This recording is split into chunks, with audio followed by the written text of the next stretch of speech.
चलिए, good morning. आज अपन बात करेंगे एमएससी के पेपर 4 के अंदर एमएससी प्रीवियस जूलॉजी के पेपर 4 जिसका नाम है जर्नल फिजियोलॉजी। जर्नल फिजियोलॉजी, ठीक है, जिसकी यूनिट फर्स्ट है और यूनिट फर्स्ट के अंदर जो थर्मो रेगुलेशन यूनिट है उसके अंदर फर्स्ट टॉपिक दे रखा है बेसिक प्रिंसिपल ऑफ मेटाबॉलिज्म। ठीक है, कि मेटाबॉलिज्म के लिए कौन सा बेसिक प्रिंसिपल है या किस टाइप से जो प्रिंसिपल्स हैं उनका अपन यूज करते हैं जिससे मेटाबॉलिज्म कंप्लीट हो सके। ठीक है, अब एक चीज देखो, मेटाबॉलिज्म के लिए पहले तो इस वर्ड को समझना, मेटाबॉलिज्म, इसको हिंदी में बोलते हैं उपापचय। ठीक है, या मैं इसको सिंपली कहना चाहूं तो मैं ये कह सकता हूं फूड का डाइजेशन, फूड का डाइजेशन। ठीक है, अब जो ह्यूमन है, जो मानव है, उसके अंदर जो फूड होता है, इट मींस ये जो फूड है, ठीक है, ये फूड डिफरेंट टाइप के कंटेंट से बना होता है। जैसे कि इसमें प्रोटीन मिल गया, लिपिड मिल गया, फैट मिल गया, कार्बोहाइड्रेट्स हो गए, डिफरेंट टाइप के कंपोनेंट्स या कंसेंट इसके अंदर प्रेजेंट होते हैं। ठीक है, अब इस फूड को अपन किस में लेते हैं, इंटेक करते हैं, और कहां ले लेते हैं, बॉडी में, शरीर में ले लेते हैं। ठीक है, अब जब ये फूड शरीर में आ जाता है तो इस कंडीशन में यहां पर इसका मेटाबॉलिज्म स्टार्ट होता है। क्या होता है, इसका मेटाबॉलिज्म स्टार्ट होता है। ठीक है, अब ये मेटाबॉलिज्म स्टार्ट होने से ये जितने टाइप के कंटेंट अपन यहां पर देख रहे हैं ये सब कॉम्प्लेक्स कंपाउंड से, ये सब किस कंपाउंड में है, कॉम्प्लेक्स कंपाउंड में है। ये कॉम्प्लेक्स कंपाउंड से चेंज हो जाते हैं किसमें, सिंपल कंपाउंड में। किसके अंदर चेंज हो जाते हैं, सिंपल कंपाउंड में ये चेंज हो जाते हैं। ठीक है, सिंपल कंपाउंड में जब ये चेंज होते हैं तो ये अपन को क्या प्रोवाइड करवाते हैं, एनर्जी देते हैं। क्या देते हैं, एनर्जी देते हैं। ठीक है, अब ये जो एनर्जी होती है ये एनर्जी होती है एटीपी की फॉर्म में। कौन सी फॉर्म में, एटीपी की फॉर्म के अंदर। ठीक है, और अपन को इस यूनिट के अंदर ये जो एनर्जी दे रहे हैं एटीपी की फॉर्म में, इसी का क्या करना है, रेगुलेट करना है। इसी को, इसको क्या करना है, रेगुलेट करना है। इसी को क्या बोलते हैं अपन, थर्मो रेगुलेशन बोल रहे हैं। ठीक है, अब ये जो मेटाबॉलिज्म प्रोसेस होती है, ये मेटाबॉलिज्म प्रोसेस किस टाइप से कंप्लीट होती है, ये किस टाइप से कंप्लीट होती है, उसके बारे में अपन इस चैप्टर में स्टडी करेंगे। आगे बात समझ के अंदर। ठीक है, उतार लेना, इसमें राइट डाउन कर लेना, लिख लो।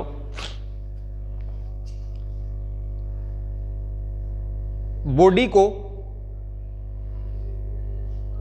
को रन करने के लिए, बॉडी को रन करने के लिए एनर्जी की आवश्यकता होती है।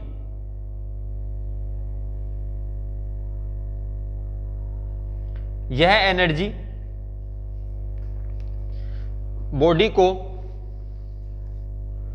फूड के द्वारा प्राप्त होती है।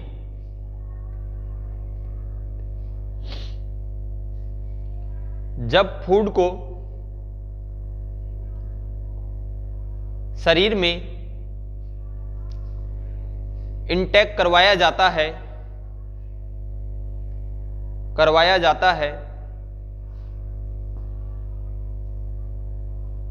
तो यह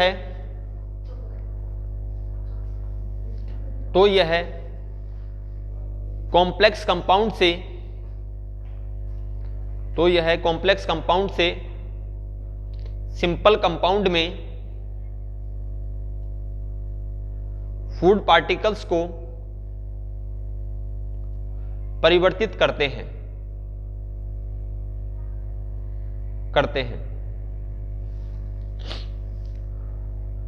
अगला लाइन लिखना, फूड में उपस्थित फूड में उपस्थित डिफरेंट टाइप के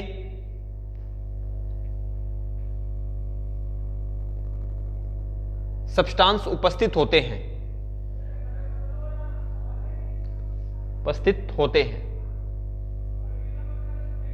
जैसे प्रोटीन, लिपिड, फैट, कार्बोहाइड्रेट आदि।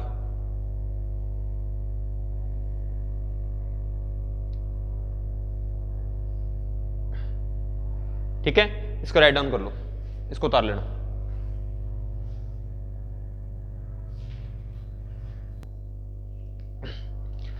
देखिए, अपन इससे पहले देखा कि जो फूड पार्टिकल जो अपन ले रहे हैं, उस फूड पार्टिकल से क्या डेवलप होती है, अपन को एनर्जी मिलती है। अब ये जो एनर्जी जो उन फूड पार्टिकल से मिल रही है, ये केमिकल फॉर्म में होती है। कौन सी फॉर्म में होती है? केमिकल फॉर्म में होती है। इट मींस ये जब चेंज होती है ये एनर्जी, तो किसकी फॉर्म में चेंज हो जाएगी? केमिकल एनर्जी की फॉर्म में चेंज हो जाएगी। इट मींस जो सब्सटेंस डेवलप होंगे वो कौन से होंगे? केमिकल सब्सटेंस डेवलप हो जाएंगे बॉडी में। ठीक है, अब देखो, ये जो कंस्टिट्यूट्स होती है, ये एक प्रकार से केमिकल रिएक्शंस होती हैं। क्या होती हैं? केमिकल रिएक्शंस होती हैं। कहने का मतलब, मैं सामान्य भाषा में ये कहूं, जो खाने का पाचन है ना, खाने का पाचन ये किसके रूप में होता है? केमिकल यानी रासायनिक रूप में होता है। किस में होता है? रासायनिक रूप में होता है। ठीक है, यानी जो भी अपन पदार्थ यहां पर खाने योग्य ले रहे हैं, वो पदार्थ किस में चेंज हो जाएंगे? रासायनिक पदार्थों में चेंज हो जाते हैं। किस में चेंज हो जाते हैं? रासायनिक पदार्थों में चेंज हो जाते हैं। ठीक है, अब इससे अपन को होता क्या क्या है? जब अपन मेटाबॉलिज्म कर रहे हैं, खाने को पचा रहे हैं, या इसको अपन उपापचय प्रक्रिया कह रहे हैं, जब अपन इसको पचा रहे हैं तो इसमें हो क्या रहा है? इसमें दो चीजें होंगी। Providing energy by chemical nutrient, जो केमिकल सब्सटेंस जो अपन को मिलेंगे उससे अपन को क्या प्रोवाइड होगी? एनर्जी मिलेगी। ठीक है, एंड मेक ए न्यू, यानी एक नया और रिप्लेसमेंट बॉडी सब्सटेंस, और बॉडी क्या करेगी? एक नए सब्सटेंस को डेवलप करेगी। ठीक है, जो कि एक प्रकार से एनर्जी के पैकेट्स के अंदर अपन को मिलेगा। एंड जैसे जैसे अपनी बॉडी को एनर्जी की आवश्यकता होती चली जाएगी, उस जो केमिकल पैकेट्स है उससे क्या मिलती जाएगी? एनर्जी अपन को मिलती चली जाएगी। ठीक है, अब ये जो रिएक्शंस होती हैं, कौन सी रिएक्शन? ये जो केमिकल रिएक्शंस है, कौन सी? मेटाबॉलिज्म की। ये 2 टाइप से कंप्लीट होती है। कितने टाइप से? 2 प्रकार से ये कंप्लीट होती हैं। यानी एक कंडीशन तो क्या है, जिसमें लार्ज मॉलिक्यूल्स से क्या बनेंगे? स्मॉल मॉलिक्यूल्स बनेंगे। ठीक है, जब यहां पर जो फूड पार्टिकल आपको दे रखा है, ये क्या दे रखा है? कोई भी फूड पार्टिकल्स आपको दे रखे हैं, जब ये फूड पार्टिकल्स, ये एक लार्ज कंपाउंड है, ठीक है, इस लार्ज कंपाउंड से चेंज हो जाएंगे किसके अंदर? स्मॉल कंपाउंड के अंदर। किसमें हो जाएंगे? स्मॉल कंपाउंड में। यहां पर क्या था? Large compound is change into small compound. ठीक है, तो ये जो प्रोसेस होगी ये कहलाएगी कैटाबोलिज्म। क्या कहलाएगी? कैटाबोलिज्म। ठीक है, इस कंडीशन में अपन को क्या मिलेगी? एटीपी मिलेगी। क्या मिलेगी? एटीपी, जिसको अपन एनर्जी बोल रहे हैं। ठीक है, अब एनर्जी जब अपन को प्रोवाइड हो रही है, तो जब ये एनर्जी अपन को मिल रही है, तो इस कंडीशन में अपन को यहां पे क्या मिलेगा? टेम्परेचर भी मिलेगा, यानी हीट भी मिलेगी। भाई खाना खाने से अपन को क्या मिलती है? हीट मिलती है, एनर्जी मिलती है। तो ये किसकी फॉर्म में निकलेगी? एटीपी, एडेनोसिन ट्राइफॉस्फेट की फॉर्म में एनर्जी अपन को मिल जाएगी। एक कंडीशन तो गई है। दूसरी कंडीशन में क्या होगा? जब ये स्मॉल मॉलिक्यूल्स वापस किसके अंदर चेंज हो जाएंगे? लार्ज मॉलिक्यूल्स के अंदर। ये स्मॉल मॉलिक्यूल्स किस में चेंज हो जाएंगे? लार्ज मॉलिक्यूल्स में चेंज हो जाएंगे। तो ये जो प्रोसेस होगी क्या कहलाएगी? एनाबोलिज्म। क्या कहलाएगी? एनाबोलिज्म। ठीक है, इस कंडीशन में, एनाबोलिज्म की कंडीशन में अपन को यहां से क्या मिल रही है? एनर्जी मिल रही थी। ठीक है, यहां पर इसको एनर्जी अपन को देनी पड़ेगी, यानी एटीपी क्या होगा? अगेन सिंथेसिस यहां पर हो जाएगा। कैटाबोलिज्म में तो एनर्जी निकलेगी और इसमें एनर्जी देनी पड़ेगी। ठीक है, जब ये मॉलिक्यूल्स क्या होंगे? स्मॉल मॉलिक्यूल्स किस में कन्वर्ट होंगे? लार्ज मॉलिक्यूल्स में कन्वर्ट हो जाएंगे। इस कंडीशन के अंदर ये दोनों प्रोसेस को अगर मैं मिला दूं, कैटाबोलिज्म और एनाबोलिज्म, तो क्या कंप्लीट हो जाएगी मेरे पास, मेटाबोलिज्म की जो प्रोसेस है वो कंप्लीट हो जाएगी। ठीक है, आगे बात समझ में। अब देखो अगली चीज, अब इसमें अपन देखते हैं कि मान लो कोई सब्सटेंस है, जैसे प्रोटीन है, फूड से क्या मिल रहा है, प्रोटीन। अब प्रोटीन डायरेक्टली बॉडी में स्टोर नहीं हो सकता, ये किसकी फॉर्म में स्टोर होता है, अमाइनो एसिड की फॉर्म में होता है। किसकी फॉर्म में होता है, अमाइनो एसिड की फॉर्म में। ठीक है, देन ये अमाइनो एसिड के डिफरेंट कंपोनेंट मिलकर किसका डेवलपमेंट करते हैं, आगे प्रोटीन का डेवलपमेंट कर लेते हैं। ये सिंथेसिस कंटिन्यू चलता रहता है। इसी प्रकार से ये जो कार्बोहाइड्रेट है ये किसमें चेंज होता है, शुगर के अंदर। ठीक है, इसको जनरली अपन बोलते हैं ग्लूकोज की फॉर्म में। किसकी फॉर्म में, ग्लूकोज फॉर्म में। ठीक है, जो लिपिड्स अपन जो भोजन से अपन को मिल रहे हैं ये किसमें चेंज हो जाते हैं, फैटी एसिड में चेंज हो जाते हैं और बॉडी में स्टोर रहते हैं। आगे बात समझ के अंदर, यहां तक कोई समस्या है क्या, नहीं है, लिख लेना इसके अंदर। मेटाबॉलिज्म की प्रक्रिया के अंतर्गत, मेटाबॉलिज्म की प्रक्रिया के अंतर्गत टू टाइप से केमिकल रिएक्शंस कंप्लीट होती हैं,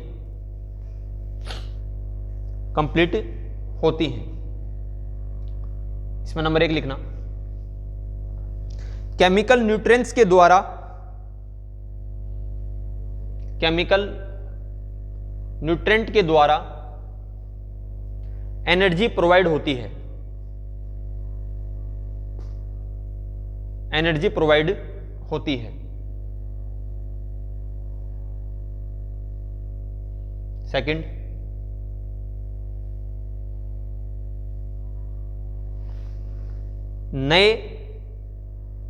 नए सब्सटेंस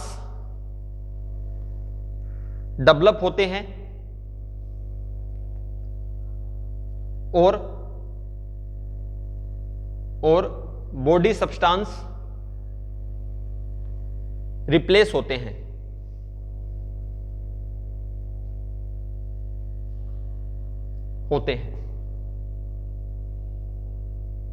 नेक्स्ट टाइम लिखना,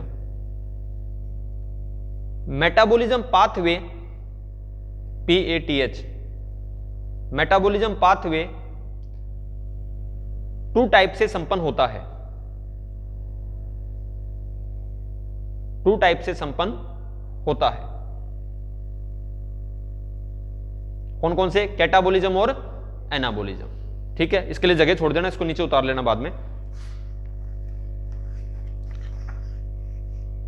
तो नंबर फर्स्ट लिखना, catabolism.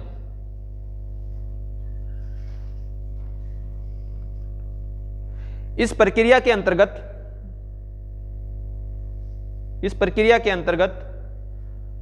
Large molecules small molecules में ब्रेकडाउन हो जाते हैं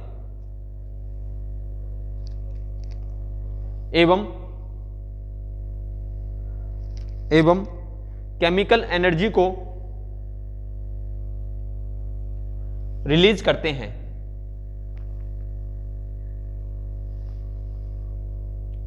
ये एनर्जी को रिलीज करते हैं। यह केमिकल एनर्जी एटीपी एवं हीट के रूप में स्टोर होती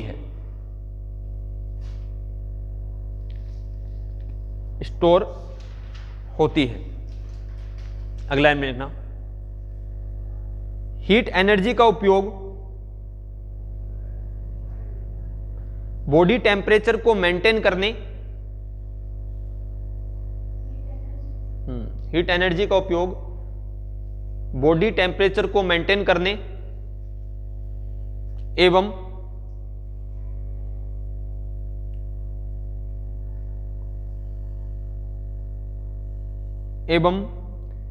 स्टैंडर्ड टेम्परेचर कोष्ठ में लिखना 36.8 डिग्री सेंटीग्रेड।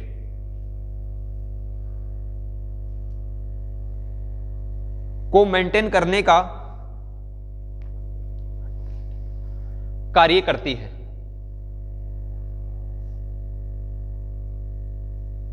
कार्य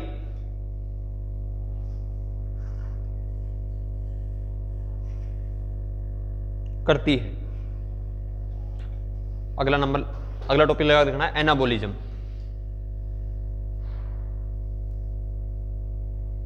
लिखना इस प्रक्रिया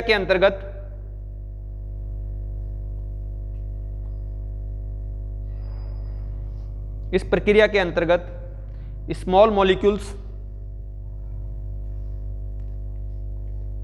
लार्ज मॉलिक्यूल्स का सिंथेसिस करते हैं। इस प्रक्रिया में एनर्जी की रिक्वायरमेंट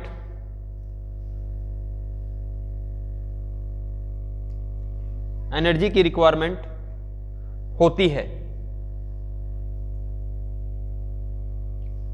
यह एनर्जी एटीपी की फॉर्म में प्रोवाइड होती है।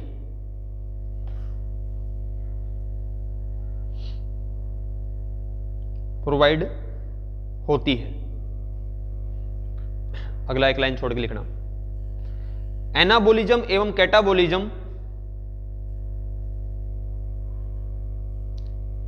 केमिकल रिएक्शन की एक सीरीज होते हैं।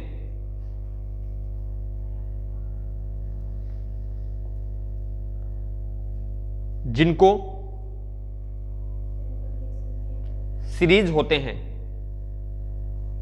SERIES सीरीज होते हैं, जिनको मेटाबॉलिक पाथवे PATHWAYS पाथवे भी कहा जाता है।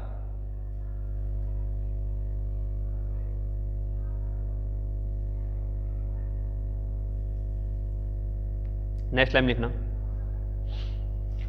मेटाबॉलिक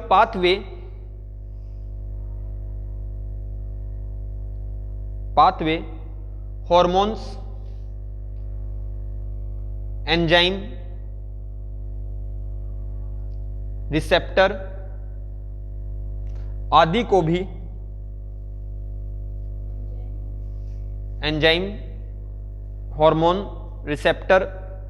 भी कंट्रोल करते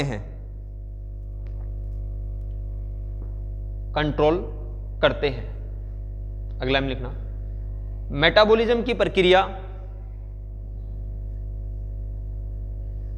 इंट्रासेलुलर एवं एक्स्ट्रासेलुलर होती है। मेटाबॉलिज्म की प्रक्रिया इंट्रासेलुलर एवं एक्स्ट्रासेलुलर होती है। अब इसको राइट डाउन कर लो।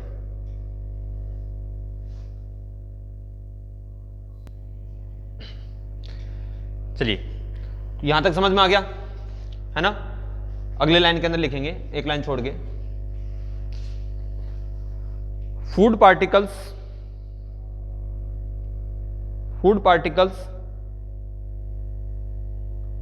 डिफरेंट अमाउंट में एनर्जी प्रोवाइड करने वाले सब्सटेंस से मिलकर बने होते हैं। अर्थात फूड पार्टिकल में carbohydrate, protein, fat, vitamins fibres आदि एनर्जी कंपोनेंट होते हैं,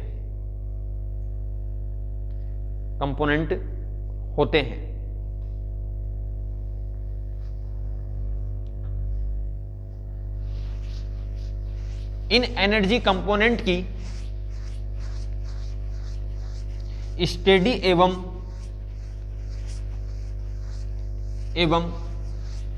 इनके द्वारा किस अमाउंट में एनर्जी प्रोवाइड होगी, इसके लिए मेटाबॉलिक रेट को स्टडी किया जाता है।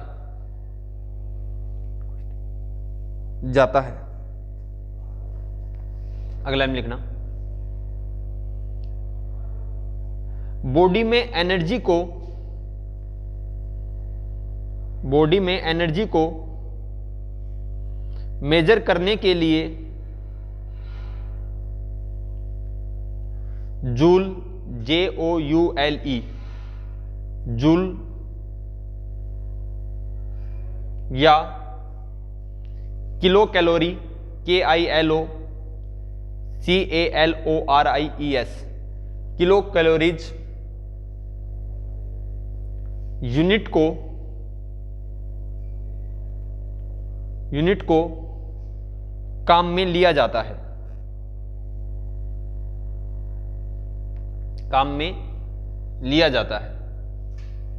अगला लाइन लिखना,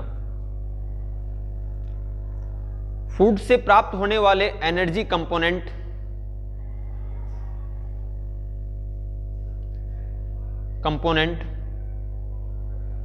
डिफरेंट अमाउंट में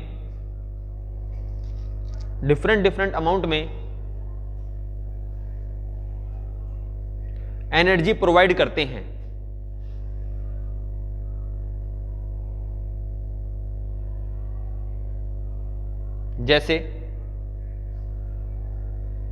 जैसे 1 ग्राम ऑफ कार्बोहाइड्रेट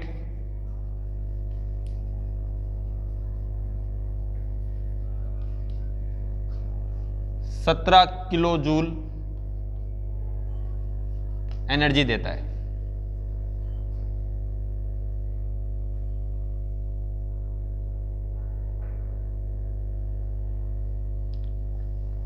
उतार लेना इसको। 1 gram of protein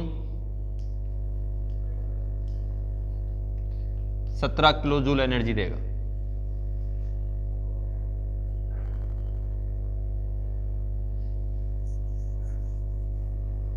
one gram of fat 38 kilo joule energy देंगे।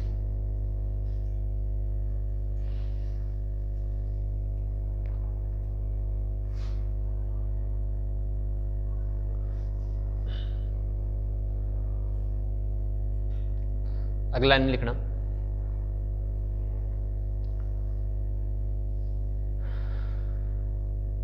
मेटाबॉलिक रेट के द्वारा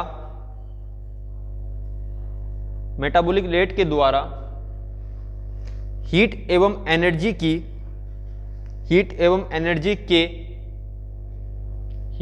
एनर्जी के अमाउंट को पता लगाया जा सकता है।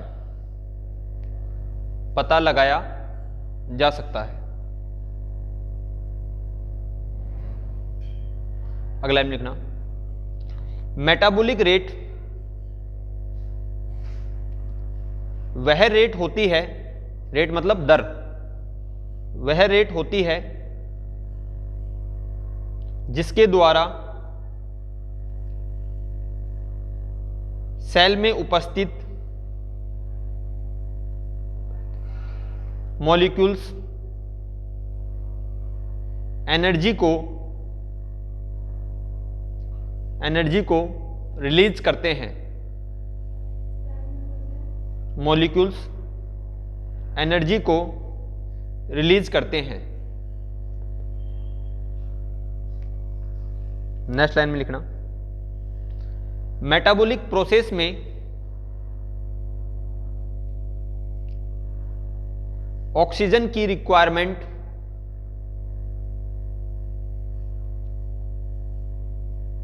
होती है, अर्थात यह भी कह सकते हैं कि मेटाबॉलिक रेट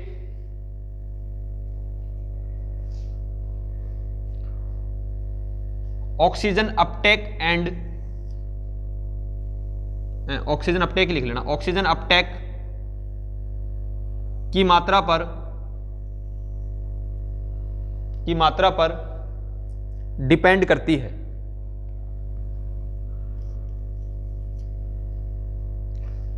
इधर देखो, ये कोई भी सेल है, ठीक है। अब इस सेल को क्या नीड होगी? ऑक्सीजन की। किसकी नीड होगी? ऑक्सीजन की। क्यों? क्योंकि इस सेल के अंदर उपस्थित ये जो फूड पार्टिकल्स हैं, क्या हैं ये? Food particles.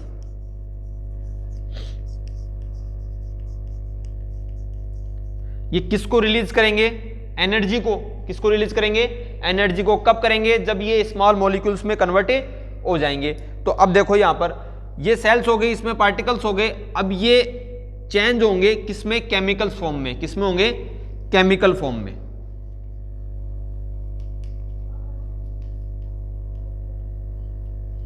ठीक है, अर्थात मैं इसको बोल सकता हूं केमिकल सब्सटेंस में। किसमें चेंज हो जाएंगे? केमिकल सब्सटेंस में चेंज हो जाएंगे। जब ये केमिकल सब्सटेंस में चेंज होंगे तो इसी कंडीशन में क्या डेवलप करेंगे? ये एनर्जी को डेवलप करेंगे। किसको डेवलप करेंगे? एनर्जी देंगे। और एनर्जी के साथ साथ क्या देंगे? हीट देंगे। क्या देंगे? हीट एनर्जी या हीट देंगे। ठीक है, अब मेटाबॉलिक रेट क्या होगी? मेटाबॉलिक रेट क्या होगी कि जब तक ऑक्सीजन इससे बाइंड अप नहीं होगी, ऑक्सीजन नहीं आएगी, तो ये मेटाबॉलिक रिएक्शन को शो नहीं करेगा। मेटाबॉलिक जो रिएक्शन है इज डज नॉट शो कब तक? जब तक ऑक्सीजन ऐड ऑन सेल। ठीक है, जब तक ऑक्सीजन इसमें ऐड नहीं होगी, जब तक ये मेटाबॉलिक रिएक्शन को शो नहीं करेगा। क्यों नहीं करेगा? मैंने आप लोगों को लास्ट क्लास के अंदर भी बताया था कि जो ऑक्सीजन होती है ये बर्निंग होती है। क्या होती है? बर्निंग होती है। जब तक मॉलिक्यूल्स बर्न नहीं होगा, यानी जब तक उसको हीट नहीं मिलेगी, वो टूटेगा नहीं। और जब तक वो नहीं टूटेगा, उस कंडीशन में वो केमिकल सब्सटेंस में, केमिकल फॉर्म में चेंज नहीं होगा। आगे बात समझ में? यानी मैं इसको डायरेक्टली ये कह सकता हूं कि ऑक्सीजन को लेना, कितनी मात्रा ऑक्सीजन की ले रहा है, और ऑक्सीजन लेगा तो क्या छोड़ेगा? ऑक्सीजन लेगा और क्या छोड़ेगा? CO2। और यहां से जो CO2 है और प्लस इसके साथ अनोदर कोई वेस्ट है, इसको छोड़ना। O2 को लेना एवं इसी के साथ CO2 या इसके साथ और कोई वेस्ट है, इसको छोड़ देना। इन दोनों की जो मात्रा होती है ये किसको रिप्रेजेंट करती है? मेटाबॉलिक रेट को डिपेंड करती है या रिप्रेजेंट करती है।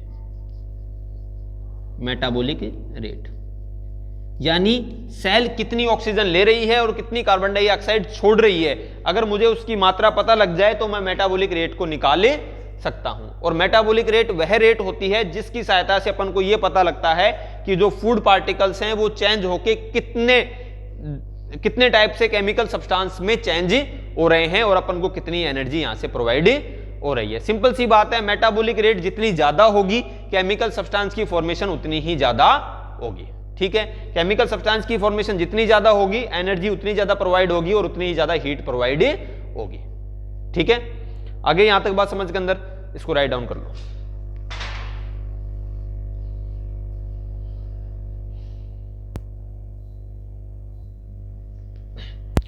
चलिए आगे यहां तक समझ में। नेक्स्ट लाइन लिख लीजिए इसमें, मेटाबॉलिक पाथवे को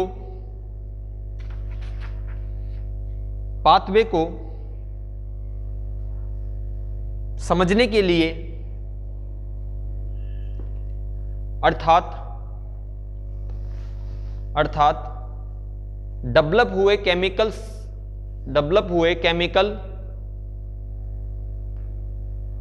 सब्सटेंस की साइकिल को समझने के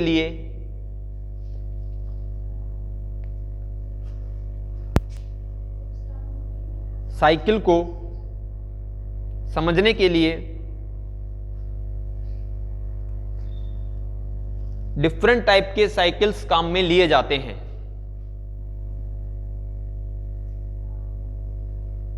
जैसे ग्लाइकोलाइसिस, सिट्रिक एसिड या इसको बोलते हैं क्रेब्स साइकिल,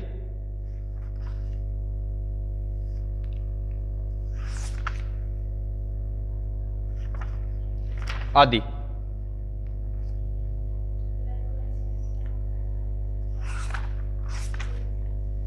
सिट्रिक एसिड या क्रेब्स साइकिल्स। ठीक है, तो ये था आप लोगों के जर्नल प्रिंसिपल, जिसको अपन बोल रहे हैं बेसिक प्रिंसिपल ऑफ मेटाबॉलिज्म, कि किस प्रकार से मेटाबोलाइज जो फूड सब्सटेंस है वो होता है। ठीक है, किसी ने नहीं उतारा तो उसको उतार लो।